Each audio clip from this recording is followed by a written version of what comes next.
I think one of the first agent protocols that will launch and has already started to test are these sales agents. And like they're automated systems that kind of go in and try to figure out bid strategy. They try to figure out how do we get the best campaign at the best value. So you basically will be setting, some different parameters, and then over time, like it'll learn and it'll kind of fine tune it. But effectively, it's like having, this very powerful system that kind of automates a lot of these tasks for you that previously were very manual.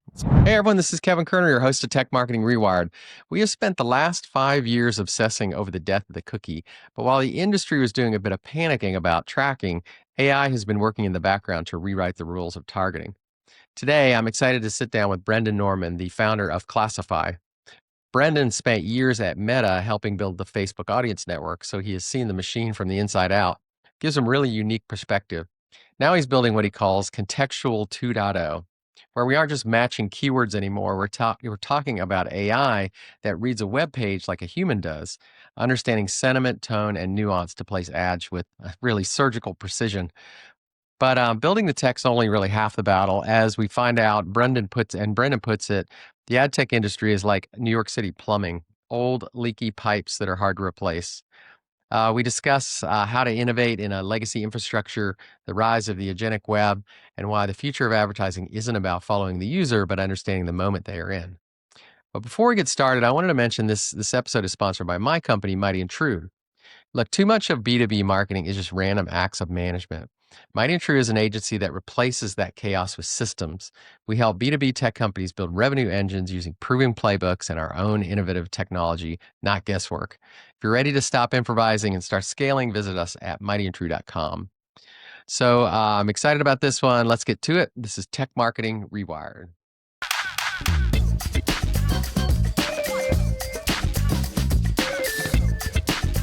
Welcome back to Tech Marketing Rewired, and I'd like to welcome Brendan to the show. Brendan, great to have you on. Thanks for having me, Kevin. Yeah, I'm really excited to have you here. Maybe to get started, I think you could give us a little background on yourself and maybe a little bit about Classify, and then we'll get into it. Yeah. Short, quick backstory. I got really lucky over a decade ago and joined a small supply-side platform called LiveRail. And that was my entrance into the ad tech world. And we very quickly got acquired by Facebook. And I got to spend the next 5 years building out Facebook Audience Network, which was taking the power of Facebook advertising and allowing that to extend off of Facebook into third-party mobile apps. So think Pandora and Spotify, Words with Friends, basically anything in the mobile app ecosystem, we were helping to monetize using Facebook ads. And I got a really cool seat, in helping to shape a lot of how the best advertising engine that's ever been built works, in addition to understanding what publishers really need and also what advertisers are looking for. And that's kind of shaped the rest of the course of how I've thought about, advertising technology to begin with. And then fast forward to Classify. After I left Facebook, I was at Unity for a while, helping to build their ad business, did some consulting in the go-to-market space for some other startups. And I was building a platform in a totally different space, and just for myself that I thought was interesting. And I tried to market that platform and couldn't find the right content to run ads for it.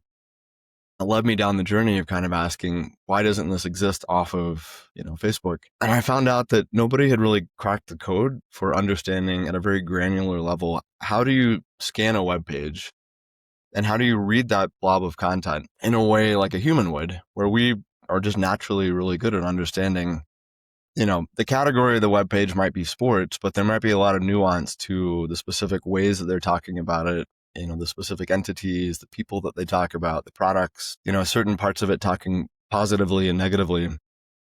And to do that is very complex. It hadn't really been good at understanding contextual analysis and sentiment analysis and some of these other terms for content, for a long time, just because ad tech is huge and there are billions and billions of web pages and hundreds of billions of transactions that happen daily.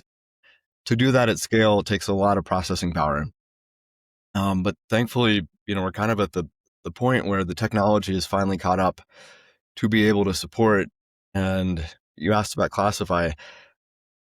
I happened to meet some other folks who are working on kind of similar things, or are interested in the same problem.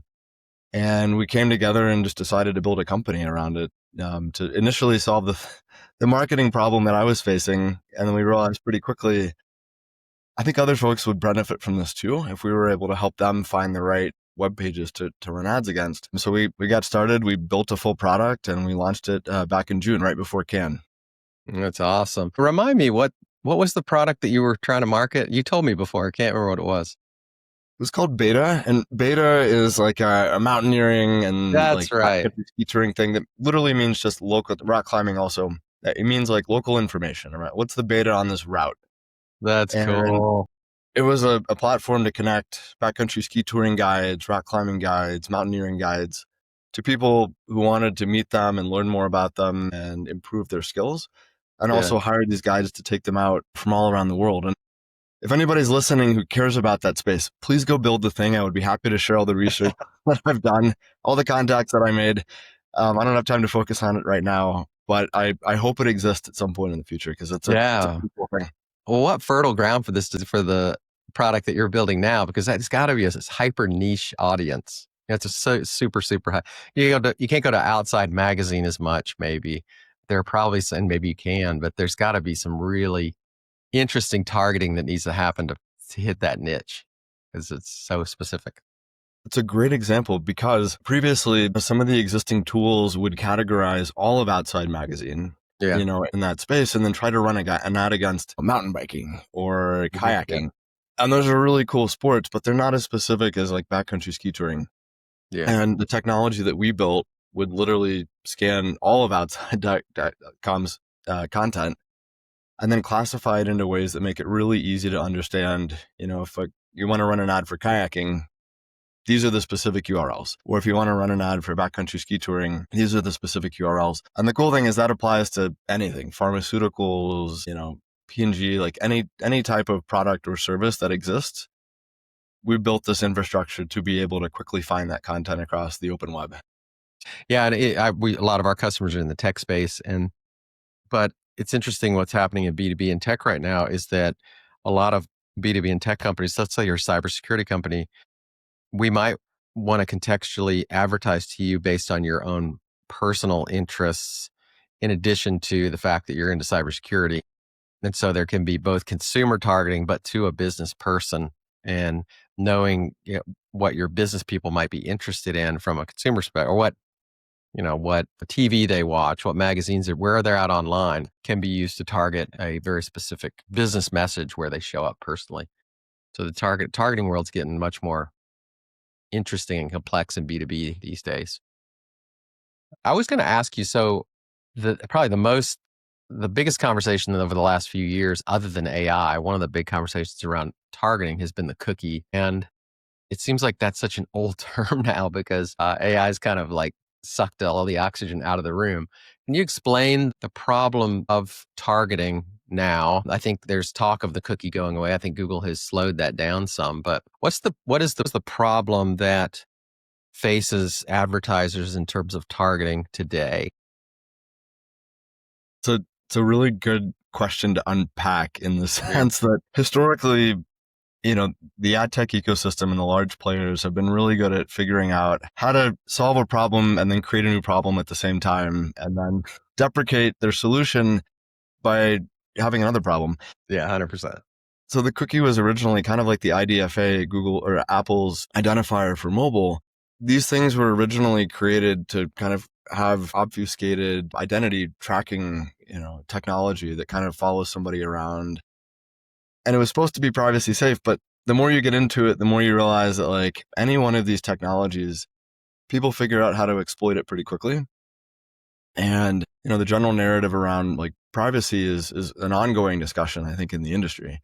So to your point about cookie deprecation, Google's threatened third-party cookie deprecation, so many times, and it's kind of an old conversation topic. I think every time that happens, the contextual vendors, the folks that are in a similar space, get a lot of traction and interest. And then it's kind of fairly died down because that targeting has been fairly limited to just high-level categorization and keyword targeting. And the industry goes back to, more audience-based targeting and retargeting. One of the best things that Facebook does really well is it combines a lot of these different types of signals into one algorithm. And, when you're running an ad, and this is again, like my former employer, so I'm not trying to drive people. I know it works really well. Social channels, meta targeting is phenomenal. And it's pretty common that they command, a pretty decent percentage of media spend because it does work very well. And it works well because they're not only targeting you, but they're targeting, including a lot of signal around, kind of what you've done around the internet, what your interests are, in addition to the context of what you're looking at that moment. And that's been kind of the one of the biggest missing pieces for marketing in the open web, I think, is providing that layer of knowing, like, I'm reading this very specific web page, back to your point about financial or crypto, if I'm reading about an Ethereum page, I should be able to run an ad if I'm a crypto exchange that wants to target ads for Ethereum, to know this person also is reading a specific piece of content, and then to tailor that ad to that very specific article. That's just starting to come into existence right now in the ad tech ecosystem across the open web. Hmm. So it's a pretty exciting time to be in this space. Yeah. Because the level of sophistication with targeting, and these different channels of contextual and audience are really getting better very quickly. And then there's some new technology that's allowing them to kind of work together more seamlessly that we're just kind of pioneering right now in real time. Yeah, I would love to hear about that. So let's say it's Contextual 1.0 is more general about, let's say, outdoor magazine. And we know that's, an outdoor magazine. It has certain types of personas that go to it. You can refine the type of people that are in that one category. But what does Contextual 2.0 look like? And I imagine it involves some AI magic, right? Definitely does. And I might even argue that we're kind of in the contextual 3.0 right now. But the contextual 2.0, going back to one, a lot of metadata and kind of manual tagging about a page. Outside.com puts a whole bunch of different keywords into the metadata for the page. 2 is having more automated machine learning systems that, are able to kind of read a page and then classify it into a bucket that says this is, outdoor activities, or this is outdoor sports, with some basic keyword extraction, 3 or 4 keywords, that they find. And then 3 is really reading, the entire content of the page and attributing, hundreds and hundreds of different vectors per page around saying, it's talking about this specific ski brand. It's talking positively and negatively about it. It's talking about this specific, skier positively and negatively, in addition to all the different categories, in addition to all the different keywords. So what it's doing is it's kind of creating a much deeper understanding page by page. And because of how that works on the back end, through vector databases, it's much easier to just make it searchable. So you can, kind of organize this content in a way that allows you to kind of search and then pinpoint, using natural language. I want to drive sales for Black Crow skis, to backcountry ski touring enthusiasts, for people in Tahoe. It's very easy to now go find exactly what web pages exist across the web that you should be running that ad campaign against. Wow, that's wild. And is it possible that the AI can read both the front end of the database in addition to anything that might be added on the back end, metadata that, might be schema data, that type of things? Does all that factor into it too? Do images factor into it as well? It all factors in. And, the intention is making sure that, the right ad shows up against the right piece of content. And knowing that, there are, for the same general direction of travel and content, there are really good pages that are high quality. And there's a lot of pages that are made for advertising. There's a lot of spammy pages. There's a lot Yeah. of pages with ads that are kind of below the fold or pop on top of other ads. So to your point, also understanding the quality of ads, there's a lot of other technical signals that are happening underneath just the actual blurb of text. And you kind of need to take all these things into consideration when you're thinking about classification and also when you're thinking about targeting. That's amazing. So I had a Dr. Augustine Fu on the podcast, I don't know, a few months ago, and he's the sort of ad spam guy. He's got really good research to prove that a lot of what's happening in ads is going to is are bot pages and bots themselves. And does this have an impact on if you could classify a page? Could you classify a page as something that's low quality that you wouldn't want to advertise on and it would keep you away from? 'Cause that's got to be, from what he would say, that's got to be a significant portion of the web. And it is.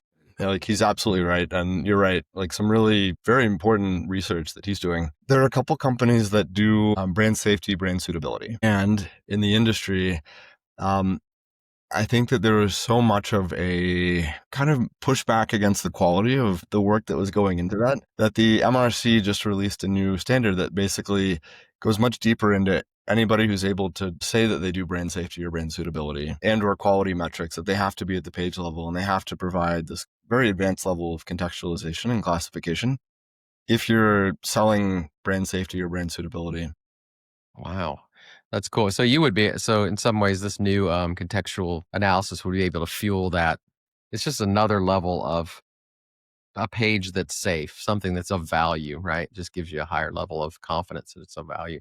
Yeah, that's really wild. Yeah. Now, the question, this all sounds great. And I know this is what is being built inside the Classify engine. I think the first time we talked, one of the biggest questions in my mind and how do you solve for it, seems it's difficult. It's like, how do you get this amazing vector database of all this great information? How do you get it into the places where people actually, the plumbing to actually make it to be targeted? How do you solve for that problem? It's really good timing for that question because advertising technology is fairly complex, and it's Yeah. very complex by design because As a legacy. It's a bit legacy too. There's so much legacy in it. there's a lot of legacy in there. Yeah. So, it's kind of like, the plumbing in New York City is old, right? It's very old. These pipes have been around a long time. And I guess the analogy is the city has to go in and constantly like fix things, right? Fix old iron Yeah. pipes, lead COBOL. pipes, whatever they are, cobalt pipes.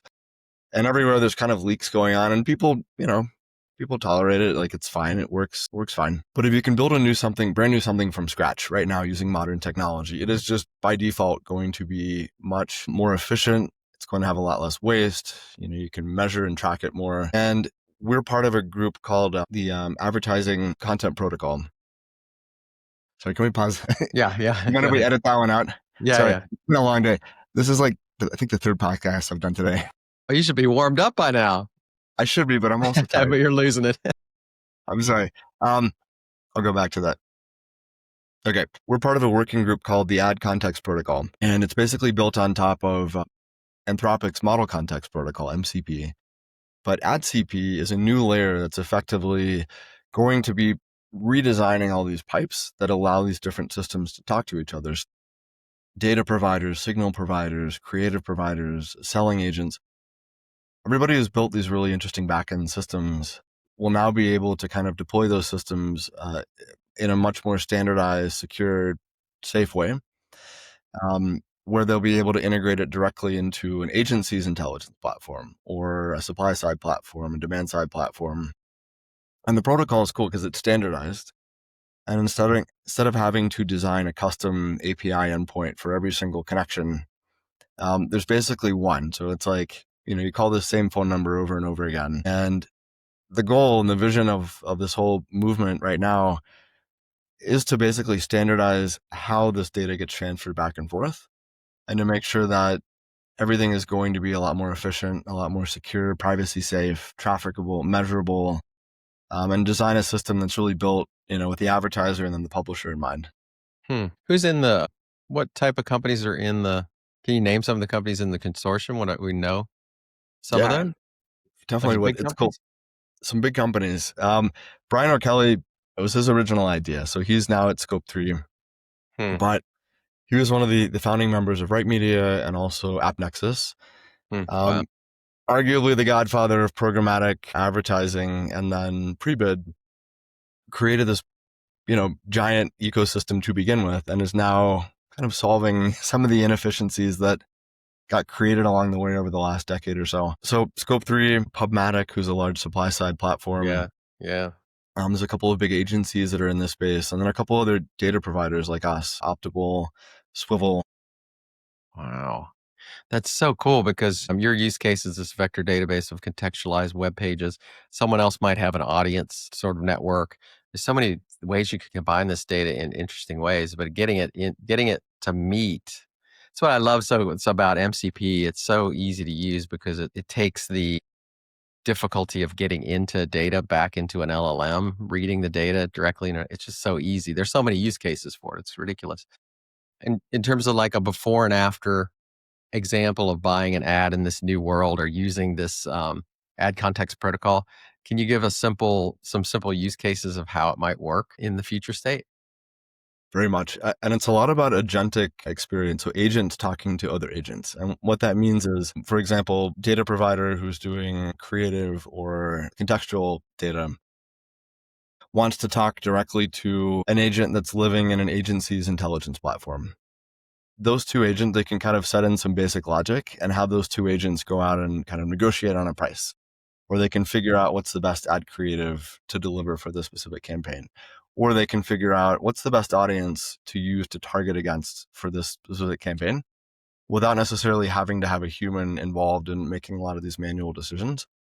So part of that is training these agents, making sure that they're starting to work together in a good way. And I think there will be a lot of human interaction for the same way that, when you go to ChatGPT or you go to Perplexity or Claude, sometimes it doesn't give you back, or a lot of the time it doesn't give you back the best answer in that specific prompt.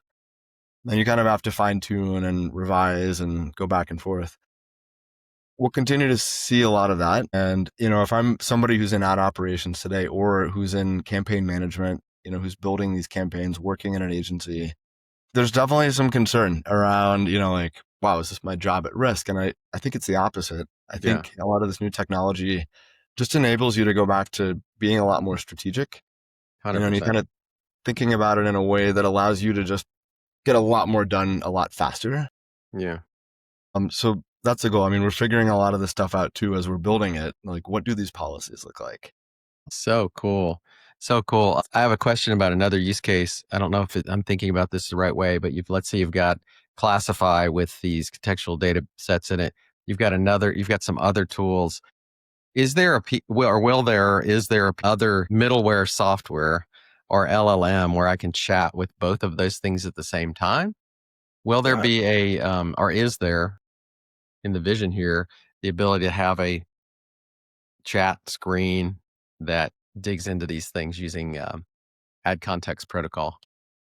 Very much. And you're already starting to see a lot of that in the native and or kind of homegrown ad agency intelligence platforms. Some of the large supply side platforms already have chat agents that are connecting back and forth with these backend systems. So I think what you'll pretty quickly see is that start to trickle down outside of the larger folks who have been doing it for a while or just starting to do it now.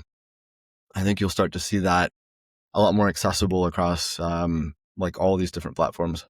Wow. In addition to just interrogating the data and coming up with a strategy, is it feasible that you could also purchase or buy or bid directly using these systems? Big time. I think one of the first agent protocols that will launch and has already started to test are these sales agents. And like they're automated systems that kind of go in and try to figure out bid strategy. They try to figure out how do we get the best campaign at the best value. So you basically will be setting, some different parameters, and then over time, like it'll learn and kind of fine tune it. But effectively, it's like having, this very powerful system that kind of automates a lot of these tasks for you that previously were very manual. Wow. That was really cool. Is that most of that innovation is most of the innovation that's happening in the actual strategy side, like purchasing stuff, is that being driven by the agency platforms primarily, or is there some leader that's actually the interface that you type into to access all these other systems? Or what is the entity driving that the fastest? Just I think curious. it's kind of all the above, right? Like if you're somebody like Classify that wants to make sure that the technology that we've built, is accessible everywhere, it's deployable everywhere, folks can use it. We're on one side, helping to set a lot of these protocols and policies and just evangelize the thing that we've built. And then if you're on the other side of that equation, the buy side in an agency, obviously like you want to be more efficient and effective at the tools that you have.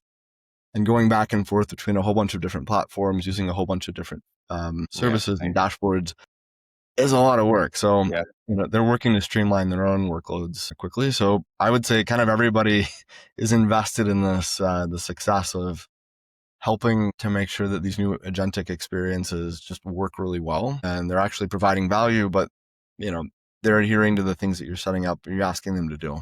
Yeah, super cool. Yeah, and I guess it depends on your lens. If you're an agency, you're going to want to do some certain things. If you're a demand platform, you're going to want to do other things. So that makes total sense. Let's talk a little bit about your go-to-market, because I'm really, and by the way, I was going to mention people, if you want to get a little preview of how at least the Classify stuff works, you should go to, is it Classify, tryclassify.com?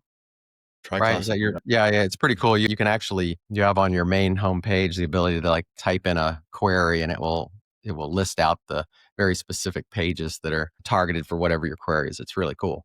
It seems like you're pretty early in the launch of some of this stuff, but let's talk about your go-to-market a bit. How's that been going? Like as a company that's in the AI space, there's a lot of competition.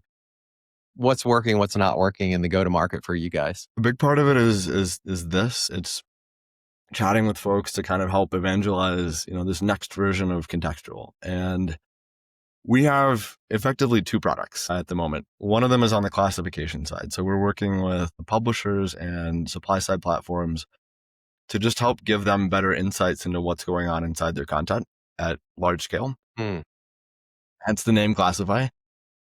And then the second piece to that is the demand side. So it's working with agencies, brands, and kind of anybody that's on the buy side, helping to make sure that when they're running a campaign, it's targeting against the very specific pages that they should be running an ad against. So go-to-market strategy is kind of, part of it is just chatting about it in the industry. Part of it's, being a lot of the events. And also part of it's just leveraging network and doing a lot of direct sales. But with that go-to-market kind of flywheel that we've been generating some really cool publicity and kind of interest, it's spurred a lot of inbound requests. So it's been fun to like respond to these folks and help educate the market. And we've got a lot of cool clients who have just come to us and they've heard about what we're doing and they want to start testing, and then they see the results. So, at the end of the day, like the product is very helpful to making sure that an ad campaign shows up against the best content. Yeah. And when you're increasing somebody's, whether it's their click-through rate or another metric, when you're doing that, 2 to 3 times what it was previously doing before they added this in, the results have been really positive across the board. And that kind of flywheel in terms of just advertiser value creation has been really strong. Yeah, I would guess too, you're probably working with relatively sophisticated types of companies on both sides of those product equations. Because if you're like, this isn't something I don't think that like a small advertiser would be so interested in, would it? It's more, right now you're working with fairly sophisticated buyers of this type of solution, because you have to integrate it into what your own solution, right? You definitely do. I mean, fast forward to the future, I think it'll be really cool to give the same level of targeting sophistication to anybody, right? And if you go back to Totally agree. Facebook, right? You could run an ad campaign for $20 a month. You can't do that in the trade desk. You have to spend a lot of money in the trade desk to get access to these tools. And, I think the ad tech ecosystem hasn't really courted or figured out a way to support the rest of the SMB channels that want to spend less money, or they have less money to spend. And I think the big miss there is that when you're really helping to deliver value, you're helping those businesses scale. And if you're able to work with somebody that wants to spend $50 a month, or $100 a month, and that's actually delivering value, that's just going to scale over time. So what's kind of cool about these new pipes, this new ad CP ecosystem, is I would also envision that there will be folks who are able to help some of the SMBs like action on running campaigns at a much smaller level, or at a much more modest kind of entry level ad campaign, but cautiously optimistic that that this whole ecosystem will change over the next 5 years and make it a lot more democratized, and kind of focus on how do we find the rest of these folks who want to run ad campaigns but just haven't been able to. Yeah, I totally agree. I mean, with this type of technology, there'll be a bunch of innovation on the small advertiser side. There has to be. Like, if you could give that, if it's that easy to access the things like what you're building, there'll be innovative companies that go, oh, I want to do that, but only for small advertisers. Like you want to spend $20 a month or $50 a month or whatever on, and I can do that. It's really cool. That'd be a great mission to have, to take the trade desk level complexity and boil it down for some small mom and pop. Super cool. I think on Google and then on Facebook or Meta, each one has something like roughly 15 million unique advertisers. Yeah. A lot of those Great. campaigns are very modest campaigns, and then the rest of the open web, the programmatic web through DSPs, is a much smaller list that are all spending a lot more money, but there's still a lot of other advertisers you can help support if whoever builds those tools that allows the smaller advertisers to connect into these pipes, or maybe they'll just redesign new pipes entirely. We'll see what happens. Yeah. Wow. So the last question, and then I'll get into AI roulette here. But what do you think a marketer should be doing today to prepare for all this shift that's going on? I think it's staying up to date, with all these different changes that are happening, because ad tech was kind of boring for quite a while, and it's been kind of the same, remarketing, it's kind of like in the ski industry. A lot of times they will literally release the exact same ski with a new top sheet or a new graphic on top. I forget what they call it, but they call it a new graphic technology, NGT. It doesn't really change anything about the performance, but it looks cool, so you want to get them. The same kind of thing has been happening in ad tech for quite a long time, and we're all of a sudden just reintroducing like this brand new way that all this stuff can connect. So the whole ecosystem is changing pretty rapidly, and following along the conversation, getting involved in the conversation directly, I think is the best way to help influence, what gets built. But every day, I learn about really cool new companies that are doing everything like native creative generation, or new podcasting technologies. And there's so many cool innovators in the space right now that will now have access to kind of play in the bigger playbacks. Yeah, it's crazy. In the B2B and tech, this a similar trending technology for probably 10 years now is intent data. The intent data space has been very static. People talk about a new intent source, but it's all kind of the same stuff. So there's these technologies that will eventually, like what you're building at Classify, where someone will rethink it in a completely different way, and AI will really help. The intent space in B2B has been AI based for a while, but it's still there's no one's really come out with anything new in intent that I know about for, I don't know, at least 5 to 10 years now. So it's super interesting. Okay, let me ask you. I do this thing called AI Roulette on the show, and I've loaded your profile and a little bit about what we're going to talk about today into Perplexity, and it's going to give me the best question of the day, which isn't hard when I'm asking the questions. So let me put it in here and I'll click enter. Okay, here we go. That's a little bit long one. Okay. Okay. Brendan, the ad industry loves to say contextual targeting is the ethical alternative to surveillance marketing. But AI now reads tone, sentiment, and even emotion better than most humans. If algorithms can psychoanalyze articles, videos, and our reactions in real time, aren't we just building a smarter kind of surveillance, one that manipulates context instead of people? At what point does privacy-safe advertising become privacy theater? Huh. So I think it's basically trying to say, well, contextual should be it's more private, but is it really private? I would really push back against that AI generated answer. Maybe there's some ulterior motive from the AI that doesn't want. Who knows? I don't know. This is the first. I put the extra word spicy into this one, so maybe it could have I hacked it a little. So what do you think?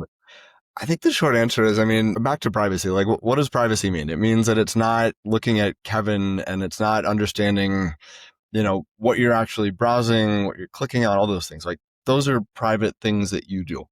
Yeah. The fact that a certain ad has the ability to show up against, a specific type of content, I think is completely disconnected from any concept of privacy at all. Yeah.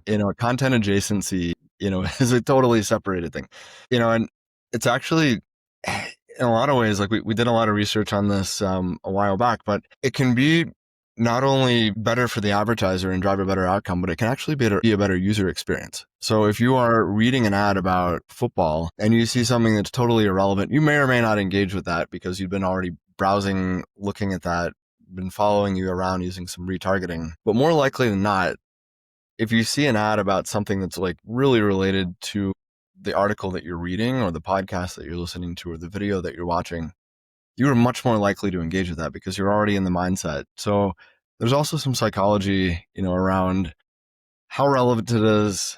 And those are other considerations to make. But the AI generated question, I think, is kind of missed the mark.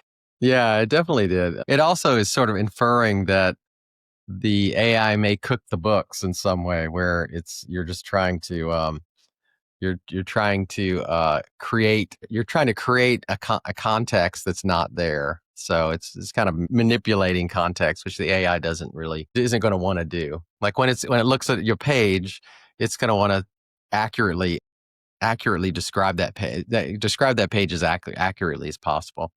So it's kind of oh, go ahead. I was just going to say, what is interesting is that I joined the IAB Tech Labs working group for content monetization for AI. And basically what that is right now we're chatting about, and there's a lot of cool folks in this group from like the big AI companies, from the big social companies, from publishers, from advertisers, from other folks like us in the tech space.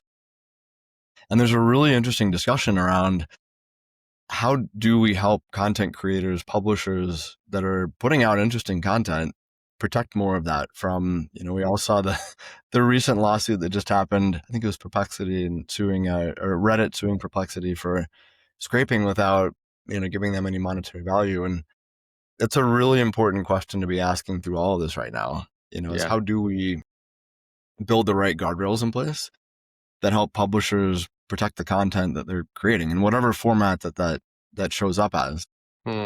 But it's a really important consideration because one, there's going to be a lot of AI slop that exists. We're already seeing it with Sora and ChatGPT. Yeah. And some other generative AI tools.